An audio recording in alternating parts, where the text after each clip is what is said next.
Bienvenidos, valientes exploradores del abismo, a una noche donde el terror se esconde en las aguas tranquilas de Venecia. Soy tu guía en este viaje por Zona 13. Y hoy nos sumergimos en un misterio que ha aterrorizado a generaciones, la isla Poveglia. Imagina un lugar flotante, oculto en la laguna veneciana, donde la historia no es solo un relato, sino una herida que sigue sangrando. Poveglia no es una isla cualquiera, es un cementerio viviente, un hospital de almas perdidas y quizás un portal a algo que no debería existir. Si ya sientes un escalofrío recorriéndote la espalda, no apagues la luz, porque esto apenas es el comienzo. Prepárate para un relato que te mantendrá despierto, cuestionando si las sombras en tu habitación son solo imaginarias. Suscríbete si el miedo te atrae. Activa la campana para no perderte más horrores. Y déjame llevarte a las profundidades de esta pesadilla. Porque en Poveglia, el silencio miente. Y las paredes tienen memoria. ¿Listos? Entonces, adentrémonos en la niebla. Empecemos por el principio.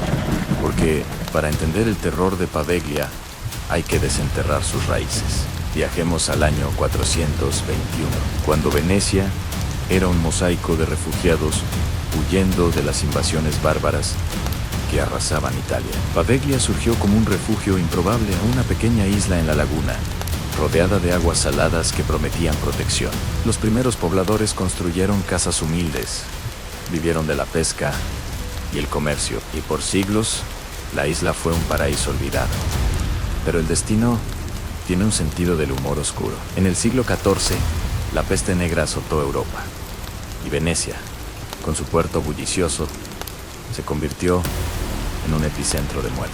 Los cuerpos se apilaban en las calles, y las autoridades buscaron soluciones desesperadas. Poveglia, aislada y discreta, fue elegida como lazareto, un campo de cuarentena donde los infectados eran exiliados para morir lejos de la ciudad. Imagina el horror en barcos, llegando de noche, cargados con hombres, mujeres y niños cubiertos de bubons negros, la piel hinchada y rota, vomitando sangre mientras suplicaban piedad.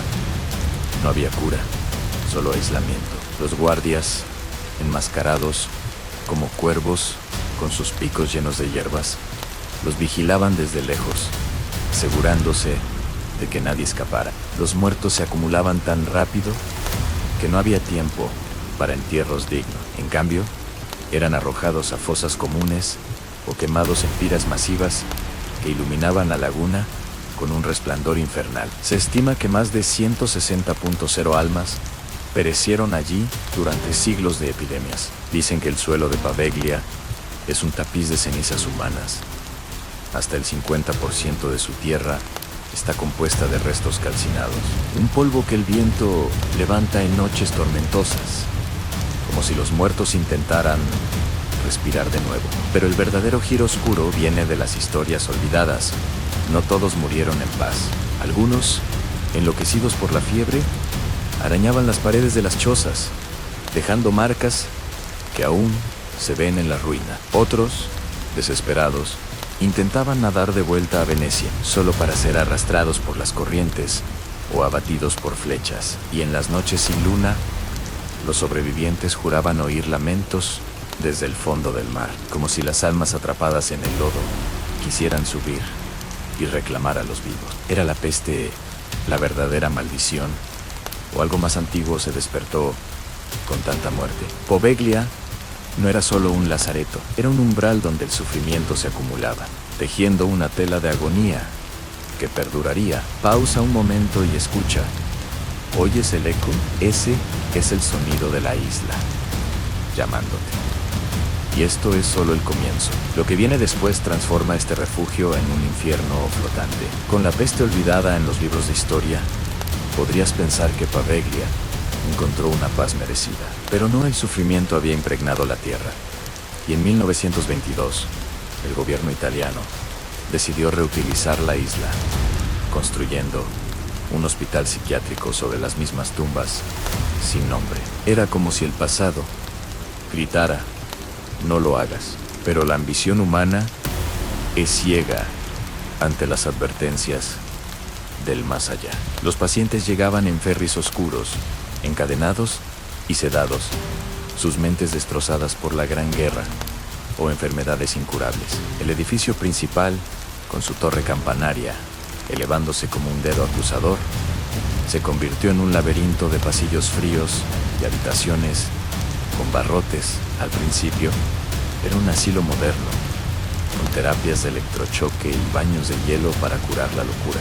Pero pronto, las sombras del pasado se colaron, fusionándose con el presente en un tapiz de horror. Los pacientes contaban historias inquietantes, ampazos en los pasillos vacíos a medianoche, figuras encorvadas en las esquinas que desaparecían al encender la luz, y un olor persistente a humo y podredumbre que no provenía de las cocinas. Algunos juraban que las paredes susurraban nombres de los apestados, recordándoles pecados que no cometieron. Y luego entró en escena el doctor, un hombre alto, de ojos hundidos y manos temblorosas, cuyo nombre se perdió en los archivos quemados. Su obsesión era la lobotomía, una cura brutal donde perforaba cráneos con un pico de hielo, removiendo partes del cerebro para silenciar las voces internas. Imagina los gritos resonando por la laguna, pacientes convertidos en vegetales andantes,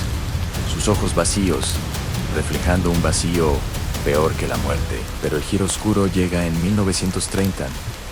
El doctor comenzó a actuar extraño, hablaba solo, evitaba la torre campanaria y murmuraba sobre ellos que lo vigilaban. Una noche, subió a la torre, solo, con una expresión de pánico puro. Horas después, su cuerpo fue encontrado en las rocas abajo, destrozado, pero aún respirando. Balbuceaba sobre sombras con ojos brillantes que lo habían empujado, suplicando perdón a entidades invisibles. Murió esa misma noche, y los pacientes celebraron en silencio. Pero el terror no acabó. Los que quedaron contaban de un nuevo espíritu, una figura alta en bata blanca, acechando los pasillos, con un pico ensangrentado en la mano. Escapadas se volvieron comunes, pero los fugados regresaban al día siguiente, diciendo que algo los llamaba de vuelta, como un imán invisible. Los archivos médicos, ahora sellados en archivos gubernamentales, hablan de experimentos no autorizados, inyecciones de sustancias desconocidas, sesiones de hipnosis que invocaban entidades y notas garabateadas por el doctor sobre puertas que se abren en la mente. ¿Era un sádico o algo lo poseía? El hospital cerró en 1968, sus puertas clavadas, pero los ecos persisten. Desde entonces, las leyendas modernas han tomado vida propia. Los pescadores locales evitan sus aguas como si fueran veneno. Sus redes suben con huesos humanos, cráneos con marcas extrañas que no parecen de animales ni herramientas. Algunos juran que las olas susurran nombres olvidados, y en tormentas ven luces parpadeantes en las ruinas, como si alguien aún encendiera velas por los muertos. Turistas intrépidos, atraídos por el morbo, han intentado visitar ilegalmente, y sus relatos son combustible para pesadillas. Uno grabó un video en 2010, una figura encorvada lo siguió por los pasillos, desapareciendo al girar la cámara. Sintió manos frías en su nuca, pero no vio nada al voltear. Otro, en 2016, afirmó contactar a una niña de la peste mediante una sesión espiritista. La voz suplicó: "Sácalos de mí", antes de que la grabadora se apagara sola. En 2014, el giro moderno se profundiza. Una familia italiana ganó la subasta por 513.0 euros para convertirla en un hotel de lujo. Llegaron con planes grandiosos, pero pasaron solo una noche. Huyeron al amanecer, dejando todo atrás: ropa, comida, hasta su cámara. Las fotos revelaron figuras borrosas en habitaciones vacías y afirmaron que una presencia los observaba, con ojos que brillaban en la oscuridad, susurrando nombres que no reconocían. El proyecto se abandonó y la isla volvió a su silencio maldito. Pero en 2019, un equipo de parapsicólogos llegó con equipos de vanguardia: termógrafos, grabadoras, EVP detectores de movimiento registraron temperaturas cayendo a -10 grados en pleno julio veneciano, orbes flotantes en la penumbra que no eran polvo ni insectos, y voces en dialecto antiguo suplicando ayuda. Una grabación captura un grito claro: "No me dejes aquí", seguido por un golpe seco, como si algo cayera desde la torre. Imagina caminar por esos pasillos. Oigan el crujir de las tablas bajo tus pies, el viento filtrándose por ventanas rotas, y ese susurro constante: "Quédate conmigo". Poveglia no libera a sus prisioneros fácilmente, y lo que viene a continuación revela por qué las sombras se han vuelto tan hambrientas. Las teorías sobre Poveglia son un laberinto tan retorcido como sus pasillos abandonados, cada una construyendo sobre el horror que hemos desenterrado hasta ahora. Algunos creen que los espíritus de los apestados nunca partieron, que el suelo maldito, saturado de muerte y cenizas, los ata como raíces invisibles, buscando venganza contra cualquiera que pise su tumba colectiva. Otros apuntan al doctor en su alma, atrapada en la torre campanaria después de su caída fatal. Sigue experimentando en un limbo eterno, atrayendo a los curiosos como moscas a una trampa pegajosa, usando sus lobotomías sobrenaturales para robar mentes. Hay quienes ven lo sobrenatural en Grandan Poveglia como un punto débil entre mundos, un portal donde entidades cósmicas se alimentan del sufrimiento humano, abriéndose con cada gota de sangre derramada en su historia sangrienta. Y no olvidemos la radiación detectada en el suelo, experimentos nucleares secretos durante la Guerra Fría que alteraron la realidad, o un efecto residual de las piras masivas que despertó entidades antiguas bajo la laguna, fusionando lo físico con lo etéreo. Conexiones inquietantes emergen al rascar la superficie, tejiendo Poveglia en una red más amplia de terror veneciano. La isla no es única. Otras en la laguna, como Lazaretto Vecchio, reportan fenómenos similares en voces en la niebla, temperaturas imposibles y objetos moviéndose solos, como si formaran un anillo de muerte que rodea la ciudad. Investigadores han ligado Poveglia a leyendas venecianas más antiguas,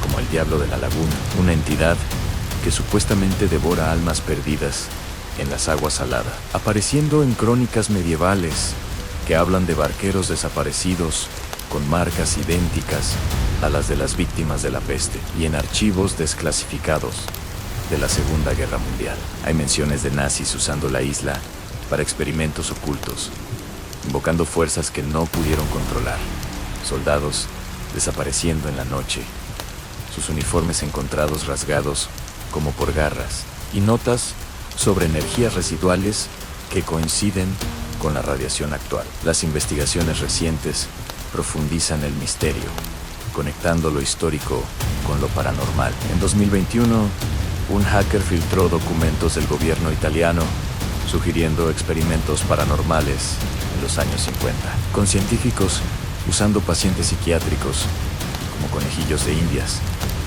para contactar lo desconocido, registrando voces que no eran humanas. En 2023, un equipo de buzos encontró cadenas oxidadas en el fondo de la laguna y un cráneo con un agujero perfecto, como si algo lo hubiera succionado desde adentro. Análisis forenses muestran anomalías químicas que no coinciden con la época de la peste. Y en 2024, drones captaron un grito humano desde la torre. Aunque las imágenes muestran el edificio vacío y termales revelan formas humanoides sin calor vital, moviéndose como si patrullaran, pero el cierre queda abierto, como una puerta entreabierta en la oscuridad que invita a lo desconocido. En este momento, Poveglia sigue cerrada al público, pero drones y satélites captan anomalías a luces parpadeantes en la ruina, formas humanoides en termales que no registran calor vivo, y un audio reciente que registra un susurro que dice: "Ven, quédate". ¿Es una invitación o una amenaza? La próxima vez que veas Venecia en fotos o en un viaje, pregúntate: ¿qué flota bajo esas aguas serenas? Y si la maldición no se queda en la isla. Algunos visitantes Reportan sueños recurrentes después de acercarse. Visiones de figuras encorvadas llamándolos de vuelta. Tal vez, al escuchar esta historia, hayas abierto una grieta y algo te esté observando ahora. Antes de despedirnos, dejemos que las voces de los pocos sobrevivientes hablen. Un explorador en 2010 sintió manos frías. Un medium en 2016 oyó súplicas infantiles. Y en 2024, un grito capturado por Tron ecoa en mi mente. Poveglia no es solo un lugar, es un eco de sufrimiento que se niega a morir. Gracias por acompañarme en esta inmersión profunda a Zona 13. Dale like. Si el terror te ha tocado, suscríbete para más abismos como este. Y activa la campana para no perder el próximo susurro. Comenta abajo tu teoría. Espíritus vengativos, experimentos fallidos o un portal al infierno. Comparte si te atreves. Y recuerda, en la oscuridad, el silencio no es tu amigo. Hasta la próxima. Si el abismo no te reclama antes. Zona 13, donde la verdad da miedo.